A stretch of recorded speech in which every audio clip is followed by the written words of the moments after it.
Gall test में भारत मजबूत स्थिति में जरूर है, लेकिन शुभमन गिल और यशस्वी जायसवाल ने कहीं ना कहीं भारत को थोड़ी देर के लिए फंसा तो जरूर दिया। और ऐसे में सवाल गिल पर नहीं बल्कि यशस्वी जायसवाल पर जरूर शुरू हो गया है कि आखिर क्या अपनी जगह को यशस्वी जायसवाल लाइटिंग एक तरीके से अगर आप देखें लाइट में ले रहे, क्योंकि पहली पारी में ठीक रन आउट हो जाते हैं, उस पर चलिए गलती किसकी थी बात वहां पर आ गई, लेकिन दूसरी पारी में पहली गेंद पर आउट हो जाते हैं। उसके अगर हम आंकड़े निकालेंगे तो पिछले कई पारियों में जायसवाल के रन अच्छे नहीं है। उसी पर बात करने वाले हैं कि क्या अखिल भाई जायसवाल की जगह पक्की है, ये तो बात कंफर्म हो चुका है। क्या ऐसी बात को लेकर जायसवाल थोड़ी लापरवाही बरत रहे हैं?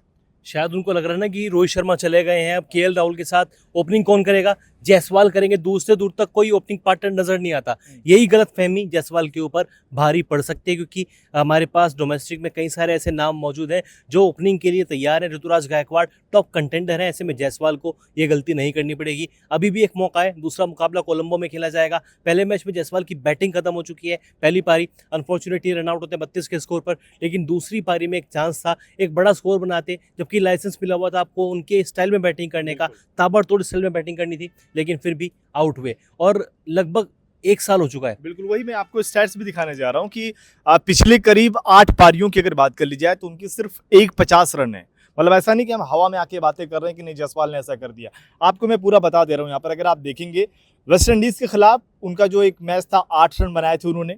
उसके बाद अफ्रीका के खिलाफ जो टेस्ट सीरीज हुई, पहले मुकाबले में पहली पारी में 12 रन बनाते हैं, दूसरी पारी में खाता नहीं खुलता है। उसके बाद जो अफ्रीका के खिलाफ दूसरा टेस्ट मुकाबला है, पहली पारी में 58 आते हैं, फिर 13 रन आते हैं। अफगानिस्तान के खिलाफ एक ही पारी होती है 24 रन। उसके बाद यहाँ पर अगर आप देखें 32 और 0। और यहाँ पर अगर आप देखेंगे इस आंकड़ों से पहले अगर जाएंगे तो इंग्लैंड के खिलाफ उनके 2 जबरदस्त शतक दिखेंगे, लेकिन फिर आपको ऐसे ही डाउनफॉल नजर आएगा कि आपको 7-8 पारियों में सिर्फ 150 नजर आएगा। तो ये जो आंकड़े आप जायसवाल से उम्मीद ये नहीं करते कि ये स्टैट्स जायसवाल करें।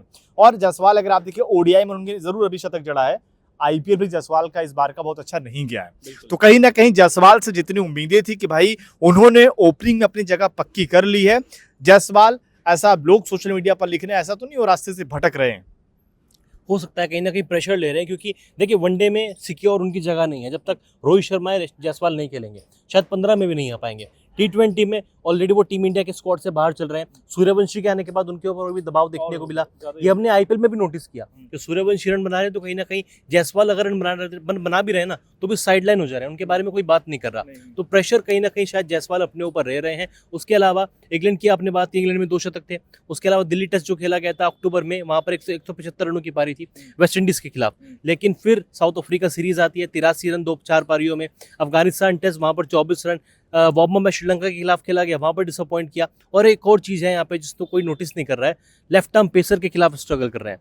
साउथ अफ्रीका सीरीज 4 पारियों में 3 बार उनको नांद्रे बर्गन ने आउट किया, 1 बार मार्को एंसन ने आउट किया। उसके अलावा आईपीएल में वो 6 से 7 बार लेफ्ट आर्म पेसर के खिलाफ आउट हुए, शॉर्ट पिच गेंद पे भी। अफगानिस्तान सीरीज के खिलाफ वनडे जो मैच हुआ था वहां पर वो परेशान हो रहे थे। और उसके अलावा जो वार्म अप मैच खेला गया श्रीलंका के खिलाफ, वहां पर भी वो दोनों पारियों में लेफ्ट आर्म पेसर के खिलाफ आउट हुए, यानी कि वो स्ट्रगल कर रहे हैं लेफ्ट आर्म पेसर के खिलाफ भी। और फॉर्म तो उनकी वैसे भी अच्छी नहीं है। और जब आप टीम इंडिया के ओपनर हैं तो कहीं ना कहीं आपकी जो कमियां हैं वो जाहिर सी बात है दूसरे देश के खिलाड़ी जो गेंदबाज हैं वो जल्दी पकड़ेंगे, तो आपको उन पर काम करने की ज़रूरत है। क्योंकि अगर आप देखेंगे इस बार का जो आईपीएल था, उस आईपीएल में जब जायसवाल मैदान पर उतरे तो लोगों ने ये सोचना शुरू कर दिया कि यार देखिए शुभमन गिल की जगह गई है, बाहर हुए हैं शुभमन गिल। जायसवाल की बड़ी हाइप बनी गई कि जायसवाल को अंडररेट किया जा रहा है, वो ज़बरदस्त T20 खेलते हैं। लेकिन इस बार का सीजन वैभव सूर्यवंशी के नाम रहा, जायसवाल की स्टैट्स ना ही स्ट्राइक रेट उस तरीके का नहीं दिखा इस बार का सीजन अगर आप देखेंगे। अब यहाँ पर जब इंडिया से खेलने आए तब भी वही हाल दिखा। यहाँ पर शतक उनका ओडीआई में था, पहले में फेल हुए थे लेकिन दूसरे में उन्होंने शतक जड़ दिया था। तो चलिए ओडीआई में फिर भी टिक लगा हुआ है। टेस्ट में हम आप नहीं चाहेंगे कि यार हम जायसवाल जैसे खिलाड़ी को इस तरीके से स्ट्रगल करते देखें। हम तो यही चाहेंगे कि यार जो स्ट्रगल के दौर से वो जल्दी निकले और बेहतर प्रदर्शन करें। क्योंकि WTC में अगर आप देखिए भारत के लिए जो आगामी सीरीज है वो बहुत इंपॉर्टेंट होने वाली है। श्रीलंका यहाँ पर तो ये भी इंपॉर्टेंट तो है ही, लेकिन इसके बाद न्यूजीलैंड रहेगा, उसके बाद ऑस्ट्रेलिया रहेगा। तो जायसवाल अगर मान लीजिए ये अगले 5-7 मैचों में फ्लॉप हो जाते हैं तो भारत की आने वाला फ्यूचर जो टेस्ट में ना, फिर आप एक नए ओपनर की तलाश में जाएंगे। वहां पर पता नहीं आप सही डिसीजन लेंगे या नहीं लेंगे, अलग बात हो जाएगी। तो जायसवाल जिनको लोगों ने बोल दिया था कि यार ये रोहित शर्मा के रिप्लेसमेंट है तीनों फॉर्मेट के लिए, कहीं ना कहीं जायसवाल ये खुद डिसअपॉइंटेड कर रहे हैं और उन तमाम लोगों को निराश कर रहे हैं जो उनसे इस तरीके की उम्मीदें लगाकर बैठे हैं। और जब गिल की छुट्टी हो सकती है ना, गिल जो इंडिया के कैप्टन है, T20 फॉर्मेट में वो दूर से दूर तक दिखाई नहीं देते, तो जायसवाल तो फिर भी गिल के मुताबिक बहुत ही हाँ उनके मुताबिक तो बहुत छोटे प्लेयर मैं कहूँगा, लेकिन यहाँ पे गिल की भी जगह सिक्योर नहीं है। और स्पेशली एक चीज़ और है, अगर जायसवाल को वर्ल्ड कप भी खेलना है ना, तो यहाँ से हर एक पारी उनके लिए जस्टिफिकेशन होगी अपने आप को, कोई भी फॉर्मेट हो, बिल्कुल इंडिया खेले, डोमेस्टिक खेले, मुंबई खेले IPL खेले, यहाँ से हर एक पारी में उनको रन बनाने पड़ेंगे, क्योंकि डोमेस्टिक में हमारे पास प्लेयर का बंच तैयार है। ऋतुराज गायकवाड़ हो गए, उसके अलावा साई सुदर्शन भी बैठे हुए हैं, देवदूत पडिक्कल है जो कि मजबूरी में खेल रहे हैं मुकाबला, साई तो शायद ना खेलते और पडिक्कल ओपनिंग भी कर सकते हैं, बिल्कुल। यानी कि आने वाले टाइम में लेफ्टी भी है, ये सबसे बड़ा उदाहरण है।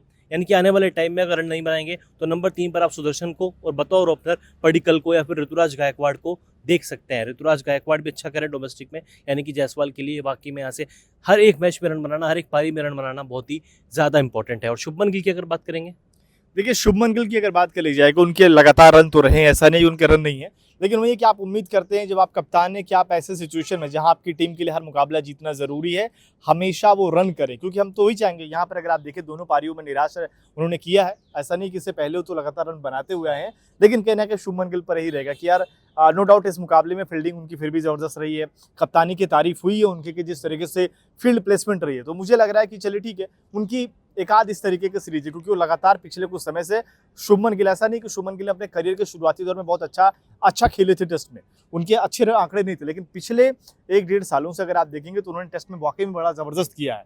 पिछले इस मैच को अगर निकाल दिया जाए तो अभी उनका प्रदर्शन देखना होगा कि वो दूसरे टेस्ट मुकाबले में किस तरीके के प्रदर्शन करते हैं। वहीं नजरें बाकी खिलाड़ियों पर भी रहेगी कि किस तरीके से हुआ है, क्योंकि अगर आप देखेंगे देवदत्त पडिक्कल ने जो कारनामा किया है, उस कारनामे के बाद तो मैं तो ये सोच रहा हूँ यार उनको आप कैसे ड्रॉप करो, नहीं कर सकते। मतलब आप साई सुदर्शन ने तो शायद इतना अच्छा नहीं किया है, नहीं किया। वो भले से 3 पर खेल रहे थे, लेकिन देवदत्त पडिक्कल ने जो यहाँ तक इससे पहले जब उनको मौका मिला था तब भी उन्होंने 50 जड़ी थी, यहाँ पर तो शतक, फिर दूसरी पारी में लगभग 50 बना ही दिया था।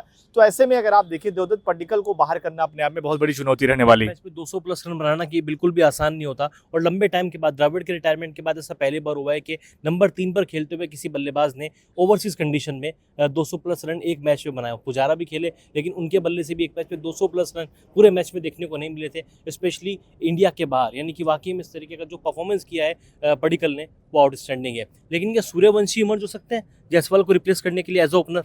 ये देखिए बहुत जल्दबाजी वाला कॉल हो जाएगा। अभी अगर आप देखें हर कोई ज़रूर कह रहा है कि सूर्यवंशी को भी टेस्ट में आना चाहिए, वो हर फॉर्मेट के प्लेयर हैं, पर मुझे लग रहा है कि अभी टाइम है उसमें, क्योंकि ऋतुराज कहेंगे यार फिर मेरी क्या गलती, ऋतुराज को तो वैसे भी अपने पीछे छोड़ ही दिया ना यार, T20 के लिए, वनडे के लिए छोड़ दिया है पीछे, लेकिन वही ना कि फिर देवदत्त पडिक्कल, साई सुदर्शन हो सकता है। पर मैं तो चाहूँगा देखिए जल्दबाजी जरूर है, पर सूर्यवंशी जिस तरीके से बैटिंग करते हैं वो टेस्ट में भी रोमांच ला सकते हैं। और कोई लेफ्टी है हमारे पास, मतलब अगर हम पडिक्कल को एज अ ओपनर ट्राई करें, अगर इन फ्यूचर जायसवाल की ऐसी फॉर्म देखने को मिलती है, चलिए ठीक है आप पडिक्कल को ओपनिंग करा लीजिए, या फिर सूर्यवंशी को कंटेंशियल लिस्ट में मान लीजिए, और कोई लेफ्टी तो है ही नहीं यार। आपके पास लेफ्टी तो नहीं है, मतलब ऐसा नहीं कि आपके पास खिलाड़ी नहीं है, आपके पास अभिमन्यु ईश्वरन है, तमाम खिलाड़ी, उनको ट्राई कहाँ करते हैं? उनको आप ट्राई नहीं कर रहे हो, तो ये आपकी बड़ी गलती है। वरना आपके पास तो डोमेस्टिक में कई सारे सीजन अगर आप देखेंगे, चाहे जो जम्मू के कुछ बल्लेबाजों ने बहुत बेहतर किया, इसके अलावा अगर आप देखेंगे कुछ MP के खिलाड़ी लगातार अच्छा कर रहे हैं। मिडिल ऑर्डर में तो आपके लिए रजत पाटीदार भी एक टेस्ट में अच्छे ऑप्शन हो सकते हैं, क्योंकि जिस तरीके से उन्होंने खेला है, तो ऑप्शन है आपके पास। लेकिन आप ट्राई आपको चाहिए ओपनर में आपके पास साई से कराओ या फिर चाहे पडिक्कल से कराओ, आपके पास दोनों हैं। और शायद एक चीज़ और है, जायसवाल ने जब से खेलना शुरू किया है, जब रोहित शर्मा थे, मयंक अग्रवाल संभालते थे, एक छोर पकड़ लिया, रोहित अटैकिंग क्रिकेट खेल रहे हैं, ऐसे ही धवन के टाइम पे देखने को मिलता था, गंभीर सहवाग के टाइम पे देखने को मिलता था, और करंट टाइम पे राहुल एक छोर पे खड़ा है, दूसरे छोर पे जायसवाल हिट कर रहा है। यानी कि आप इन फ्यूचर भी ऐसा प्लेयर चाहोगे कि राहुल एक छोर को संभाले और दूसरे प्लेयर से दन चौके लगे। बिल्कुल, आप इशारा सूर्यवंशी की तरफ ही कर रहे हैं, क्योंकि हाँ इस तरीके से प्लेयर चाहिए। पर यार पडिक्कल भी तो तेज खेलते हैं, पडिक्कल तेज खेलते हैं, तो पडिक्कल भी एक ऑप्शन है। बाकी अगर सूर्यवंशी जायसवाल को रिप्लेस कर जाए फिर तो मजा ही आ जाए। हो सकता है हाँ, हो यार, क्योंकि अभी देखो दिलीप ट्रॉफी में सूर्यवंशी खेलेंगे, और सूर्यवंशी का खुद का जिस तरीके के उनके इंस्टाग्राम पे देखने को मिलता है, राजस्थान रॉयल्स के पेज पे देखने को मिलता है, वो रेड बॉल को लेके सीरियस है। पर वो सीरियस वो है ना, लेकिन आपको देखना पड़ेगा कि दिलीप ट्रॉफी कैसा होता है। आप चाहते हैं कि जायसवाल की जगह पर सूर्यवंशी आए, आप चाहते हैं कि जायसवाल अच्छा कर रहे हैं तो ही आगे मैं तो चाहूंगा जायसवाल ही कंटिन्यू करे। जायसवाल के हाथ में एज है और अभी 22-23 साल के हैं, और इंडिया को लॉन्ग रन चाहिए। बिल्कुल। ऐसे में जायसवाल को मौका और देना चाहिए। उनको मौका मिलेगा अगर आप देखें, पर वो भी डिपेंड करे ना कि उस मौके तो लायक तो रहे। वो भी है ना, अगर ऐसी फॉर्म रहेगी तो फिर कोई भी नहीं चाहेगा यार। हाँ, वही वो चीज़। जायसवाल खुद नहीं चाहेंगे कि ऐसी फॉर्म के साथ वो इंडिया कंटिन्यू करें। बिल्कुल, तो वही चीज़ें यहाँ पर कहीं न कहीं मुझे भी लग रहा है कि अगर इस तरीके से उनकी फॉर्म खराब रहती है, तो पडिक्कल या इस तरीके से सूर्यवंशी भी उस रेस में आ सकते हैं, जो कहीं न कहीं रिप्लेस कर सकते हैं। बाकी आपको क्या लगता है, कमेंट करके अपनी राय ज़रूर दें।